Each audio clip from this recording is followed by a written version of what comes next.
I'm Dean Odell, and I approve this message.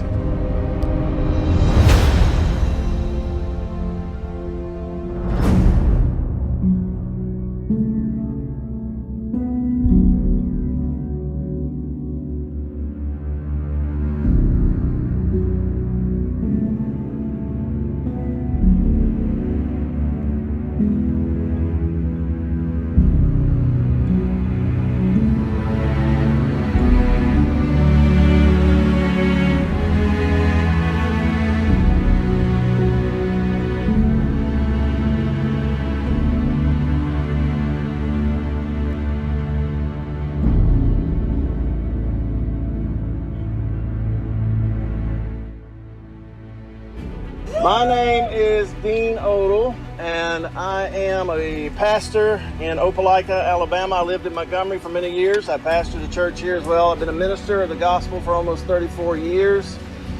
Started a ministry school a few years ago. Didn't need to do anything else, but definitely feel that God has led me to run for governor of Alabama. So that's what I'm about to do, to try to make a change around here. I'm running as a Republican, but I assure you that I am not one of the fake conservative Republicans. I am a true conservative, and I understand the difference between the fake Republicans and the real conservatives. Now, I didn't come here again to make it a campaign rally or anything like that. I got a long way to go. We are going to be David against Goliath for sure. But I came here because this is the reason I couldn't sit by any longer and do nothing.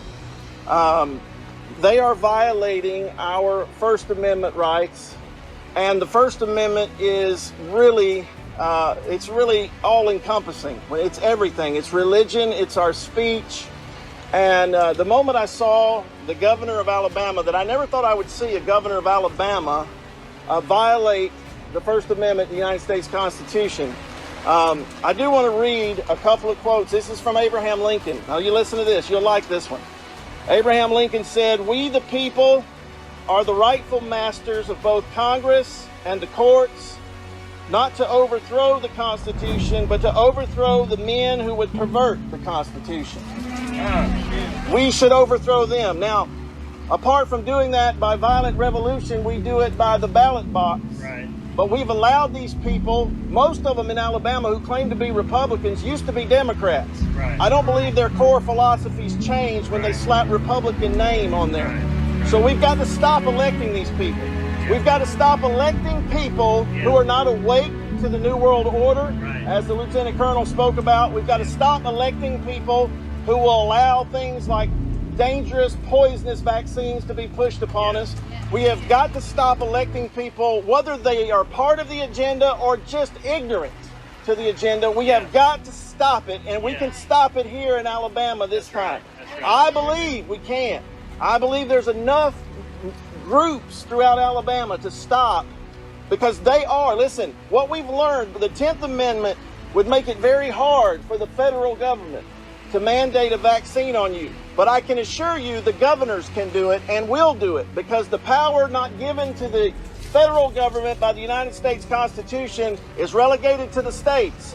So the states can do just about what they want unless we stand up and put a stop to it. You hear me? Yeah, man. There's another quote by Abraham Lincoln. He said, "Do not or don't interfere with anything in the Constitution. That must be maintained, for it is the only safeguard of our liberties. And not to Democrats alone do I make this appeal, but to all who love these great and true principles." Now I want to say this. I know we've been here in a hurricane rain, listen, I have spoken all over the world, in the Middle East. I've been on the island of Mauritius. I've been in Africa, Nigeria. I have spoken in all kinds of settings. I've never spoken in a hurricane before. But it seems to be the norm lately, right? I want to say this. There is a Supreme Court case. Everybody knows. Well, I'm going to read this real quick. The First Amendment. Let's just read it. "Congress shall make no law respecting an establishment of religion or prohibiting the free exercise thereof, or abridging the freedom of speech, or of the press, or the right of the people to peaceably assemble and to petition the government for a redress of grievances. Now that's the First Amendment. I want you to know that there's a Supreme Court case, since they like to quote Supreme Court cases, there's a Supreme Court case, 1866, Ex parte Milligan, 71 U.S. 1866 says this, the Constitution in the decision, and they ruled for liberty, individual liberty against the state, against the government. And the Supreme Court Justice majority opinion said the Constitution of the United States is a law for rulers, especially in war and peace, and covers with the shield of its protection all classes of men at all times and under all circumstances, meaning that we don't lose our First Amendment rights to assemble, to worship freely, to gather freely. Any of those rights, we don't lose them in a crisis. That's right. I don't care if there's a crisis. Amen?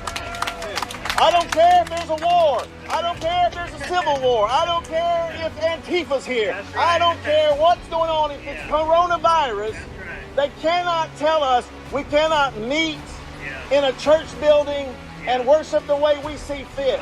They cannot tell us we can't gather and protest what our government's doing. That's our First Amendment right.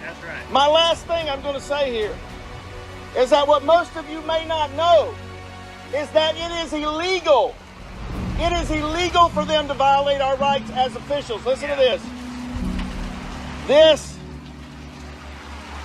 This is U.S. Code. This is law.